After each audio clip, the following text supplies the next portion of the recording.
So I'm out in the garden right now. I'm checking out the slope. I just got off work, bumped into a neighbor who was talking about flowers and looking at the yard, and I was showing this one area, and boom.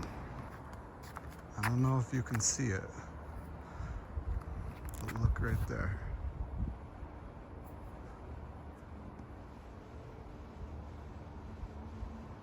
That's a swarm of bees. They were not there yesterday. So I'm going to have to call the city, I think, and have somebody come and pick these up. I don't know. Anybody know what to do? Give me a post. Give me a shout. I don't know. I'm lost.